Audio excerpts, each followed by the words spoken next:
Reading specialists in elementary, so mostly first, second, third. So we're working around the clock. We'd like to avoid a strike. We think a strike won't help our kids, won't help our communities. So we're doing everything we can to avoid a strike. We've told UTLA we'll bargain anywhere, anytime to resolve it. We just told them this afternoon, based on the governor's proposed budget for this coming year, we'll have a few additional dollars that we want to invest in our classrooms, and we've committed to our families and our communities. So we'll be providing a revised proposal to UTLA based on that to further reduce class size. And we hope they'll join us in bargaining to see if we can't reach a resolution and avoid a strike. Parts of life. My mom taught elementary school for 37 years. In California, salary is negotiated at a local level, so it's between us and our labor partners.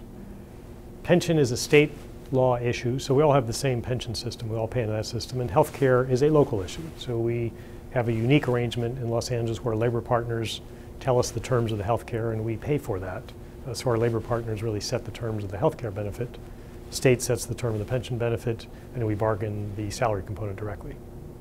Atlanta, St. Louis, settled in Michigan, and now here I am in California. So we've seen lots of... So we wanted to talk about the bargaining. We want to make sure they understood we're doing everything possible to avoid a strike, because we don't think it helps our communities, the same communities these legislators serve. We talked about the difficulty we've had so far in bringing UTLA to these conversations. Their offer or their demands are unchanged for almost 2 years, and we've told them we can't afford those.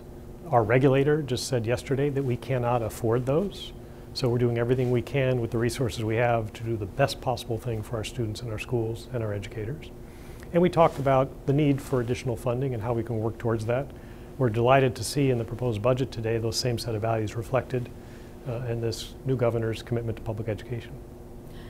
Pensions are an obligation. It's a state pension system. We pay into that system, so the work's been done, the benefits have been earned.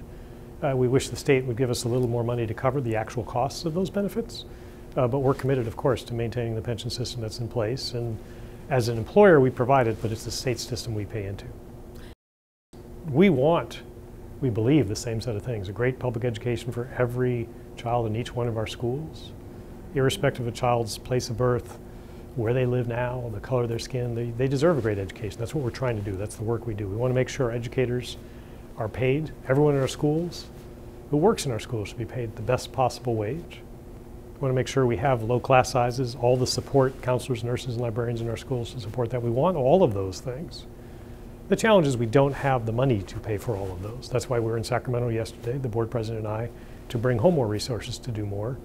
We'd like UTLA to join us in that work, because that's ultimately the way we're going to get to the smallest possible class size and the best outcome for all of our students.